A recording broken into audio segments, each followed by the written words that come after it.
Drone is up. How's it going, folks? It's been a strange journey in the making of this video.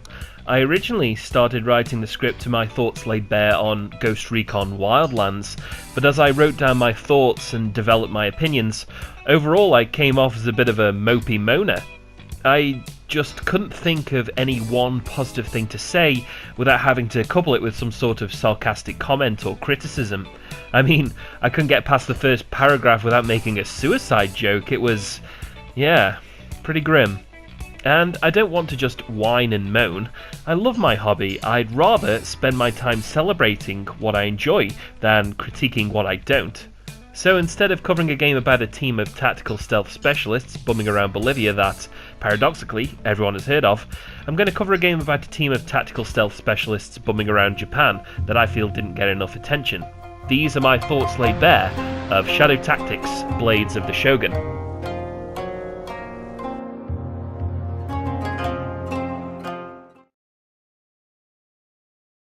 First off, let's talk about this word right here in the title. Tactics in the name, and tactics in the game. This word is a bit of a meme in video games nowadays, and even that statement right there is a meme as well. It's lost all meaning, is my point. Sure, we still have games that trickle out now and again that say they're tactical, and usually the inclusion of stealth mechanics means something tactical can go down, but I can't help but think that this industry in recent years has confused tactics as a synonym for player freedom. You can tackle a situation however you want, marketers will cry. Use whatever tactics you can think of to get the job done, but that's not really what tactics are. Sure, tactics can overcome an obstacle in different ways, but that isn't freedom, that's just a choice. You driving to work instead of walking isn't a tactical decision you make. Shadow Tactics earns its title for being true to what tactics actually means and offers up strategy. Slow-paced, deliberate strategy. Shadow strategy doesn't sound nearly as good though. So what's Shadow Tactics like then? Well, I've heard comparisons made to the old Commandos games that came out around the turn of the century. I never actually played those games though, so that comparison meant nothing to me. I did however play Cannon Fodder on the SNES, and a little bit of Command & Conquer. Putting my gamer credentials aside though, it's simpler to just say this is a stealth game. From a bird's eye perspective, you move your units around and clear missions, all while dodging sightlines and alarms. An RTS-S, if you will. I actually went into this game thinking it was going to be a turn-based affair, so colour me surprised when you kick off the game running around all willy-nilly. Colour me surprised even more when I found out it wasn't an open-world game, and it had no RPG mechanics. That was so refreshing. I know I'm praising Shadow Tactics here for being something it's not, but I think it's worth saying. Maybe it's just me, but when marketing comes out about a to-be-released game and it's invariably slated as an open-world action RPG, I already start adjusting my expectations for tactical play. Downwards, if you couldn't already tell. Not because I dislike the action RPG genre, it's just because in this day and age, instead of announcing your game as an open-world action RPG, you may as well just say, we're jumping on the safely homogenized open-world bandwagon and have nothing new or interesting to add to this medium. Ghost Recon had both of these things, and all the while I couldn't help but think they were nothing but detriments in that game. They added nothing but busywork for both the devs and the player. The devs needed to create a massive open world and populate it with stuff to fill an XP bar because that was the design brief they were given. And players then had to commute around and fill that XP bar because that's the fun of playing video games nowadays, I guess. Without RPG elements, the scenarios here require skill alone. There's no way to grind levels to make your units or skills better, so you can brute force your way through a tough mission, and the level design here is top notch. If you're observant or take your time, you'll spot helpful alternate routes or figure out the blind spot of an enemy patrol, things that would have been first on the chopping block if an open world had been part of the plan. At its core, Shadow Tactics asks you to play smart and work with your limitations, and it feels satisfying to go against the odds and ultimately come out on top. The game kicks off by throwing you into a solo sneaking mission and introduces our first character, Hayato, an agile ninja. You learn to throw rocks as distractions and avoid enemy patrols, so far so standard, but then you're introduced to Mugen, a burly samurai. From there, you use the two characters in tandem. Mugen can take down multiple guards at a time, whereas Hayato can hook shot onto rooftops to avoid enemies altogether. So you pick the best guy for the job that's in your way, while leaving the other character hidden in a bush somewhere. Then, the game introduces Shadow Mode. Shadow Mode allows you to queue up an order for each character. It's this mode that blows everything wide open, and this is all before the rest of the characters are even introduced. Suddenly you're positioning Hayato ready to throw a shuriken, while Mugen moves on another group of unsuspecting guards, and you take them all out simultaneously. And even though it's pretty straightforward, it's amazing. Fundamentally, it's no different from Ghost Recon's Sync Shot. You line up targets and have them all picked off at once. But in Shadow Tactics, you've set up your guys, you've given them the order, you've waited for the perfect moment to strike, and then you pull it off without anyone realizing. In Ghost Recon, however, it's a bit different. It's just a matter of pressing a button. Pop, and it's done. Move on. Very underwhelming. It's also worth pointing out that Shadow Mode isn't just about issuing kill orders. Characters can be ordered to drag and hide bodies, or simply move to a location when told to. Lots of tactical applications. Lots more than Wildlands has to offer. As I got used to it, I'd use Shadow Mode more and more. Suddenly, I wasn't moving characters into position one at a time. I was issuing orders to all of my team to carry out in unison. Of course, you figure out more applications as you progress and are thrown into more increasingly complex situations. So let's talk about that. The ever-rising odds and the difficulty curve. The levels seem to stack the odds against you time after time, although saying this game has 13 levels isn't really doing the game justice. When I think about what a level is in the context of video games, it's an assault course, a straightforward gauntlet you need to run to get to the rest of the game. These here aren't levels. These are full-blown stealth scenarios. Sometimes they'll take place in the snow, so footprints will need to be taken into consideration. Thanks again, Metal Gear. Or missions may take place at night, so visibility for guards will be dropped, but light sources will then become the bane of your existence. Essentially, forward planning and precise timing is always required. I'd find myself in situations where the objective would be extremely simple, like go here or kill this guy, but to achieve that, the entire scenario would have to be expanded on. So guard A, right here, is standing in front of a doorway you want to go in. You can't take out guard A because guard B, here, will see you. So you'll need to find a way to distract guard B, but guard B can't be distracted by normal means, so you'll need to get your other character in a position to help out with that. But maybe guards C and D are stopping that other character from getting closer, and so on. It's ridiculous, but so rewarding when you're able to pick off enemies one after the other and slowly and stealthily work your way through these Rube Goldberg-esque scenarios.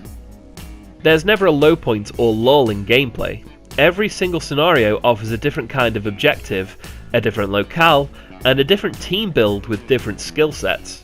There are 5 playable characters, but throughout the game you play through the different scenarios with different combinations of 2 or 3 of them, which teaches you how all the different characters and skills can synergize. There are missions where you have Aiko, the femme fatale, adopt a disguise to distract guards so your other characters can slip past unnoticed. Or you can have Wild Child Yuki here set up a trap that Old Man Takuma will lure enemies into. All this is what keeps it fresh throughout.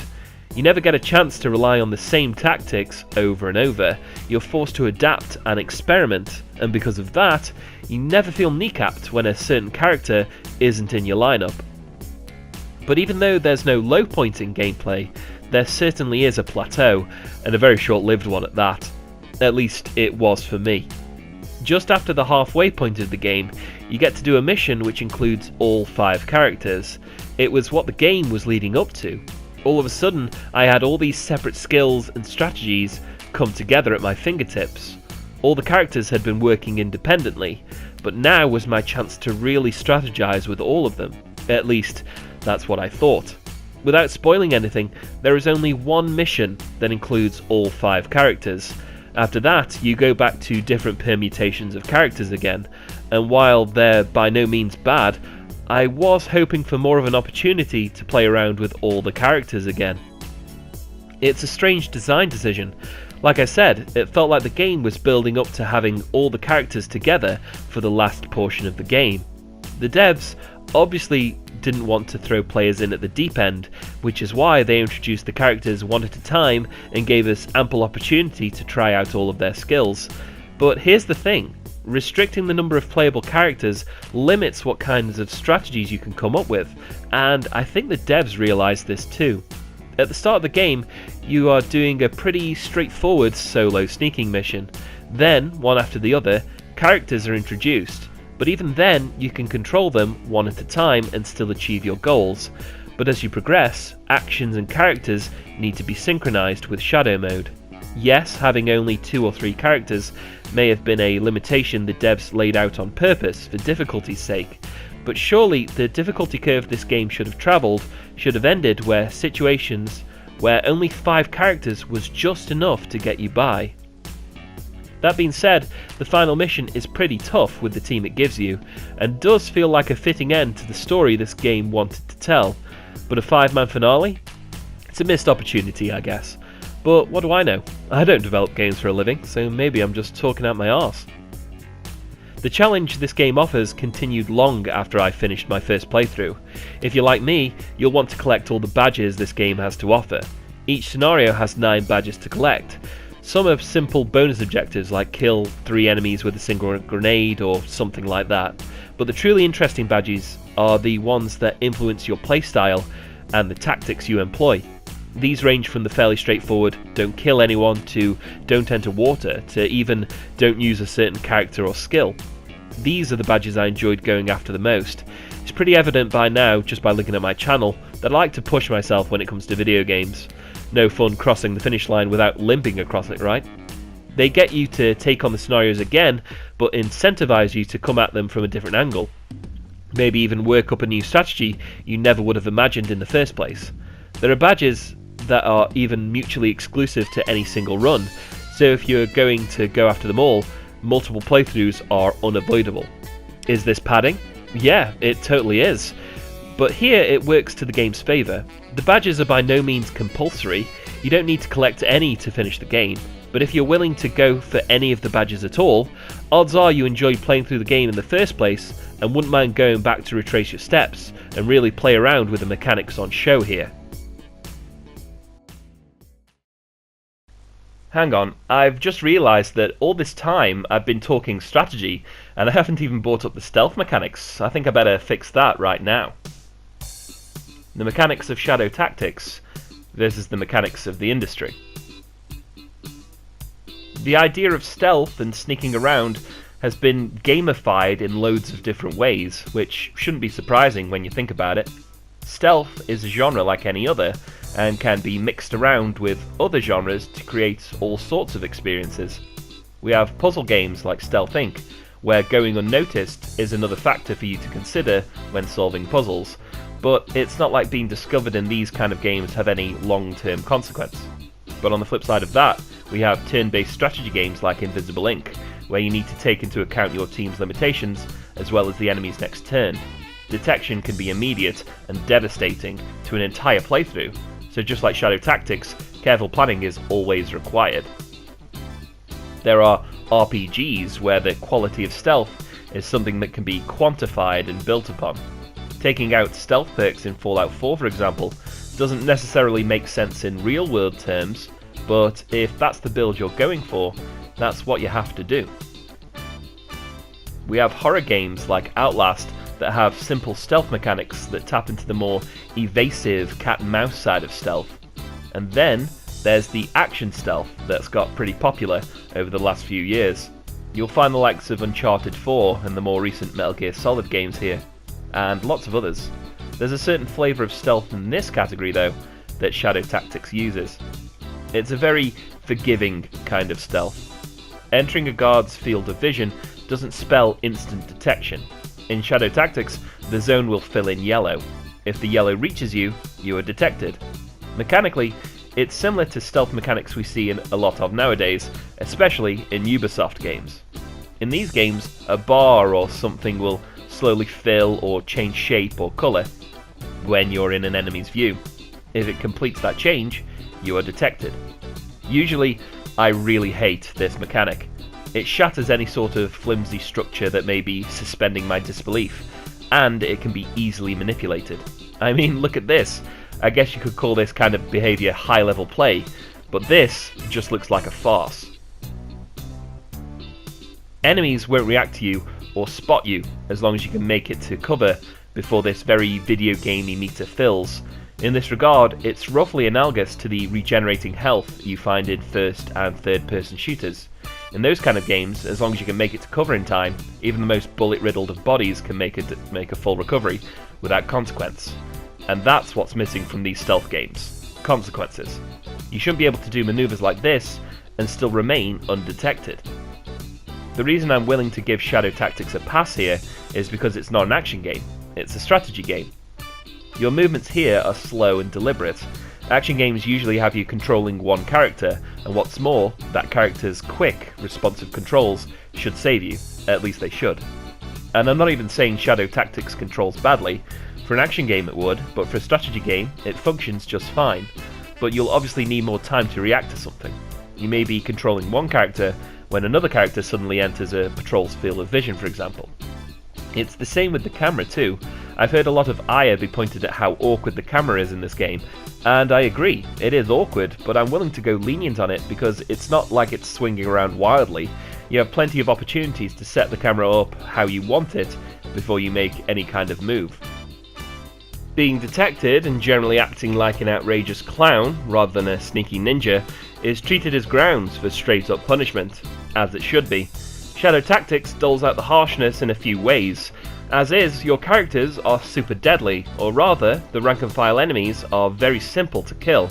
It's as simple as a single button press.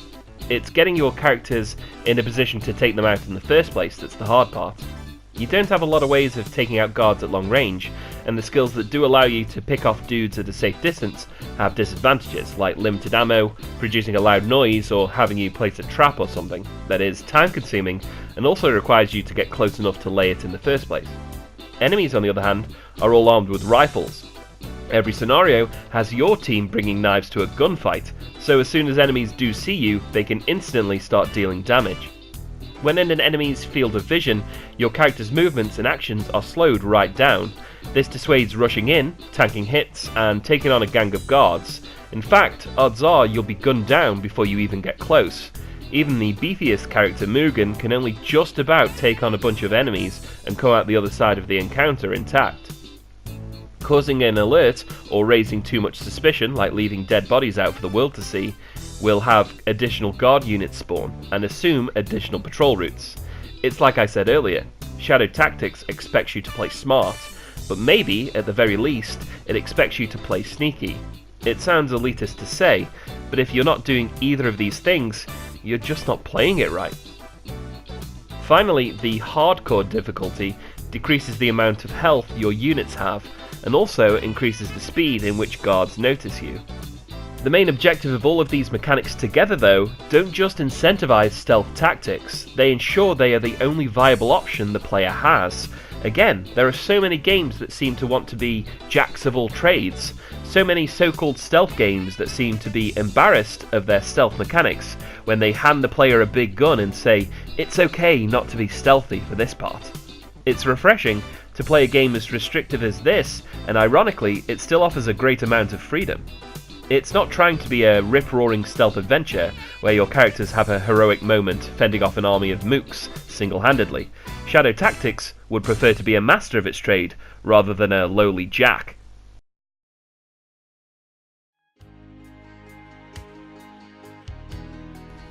I've done a lot of meandering in this video. In fact, looking back at the script I've written, I've only referenced Shadow Tactics rather than review it or anything like that. Not that I set out to review it in the first place.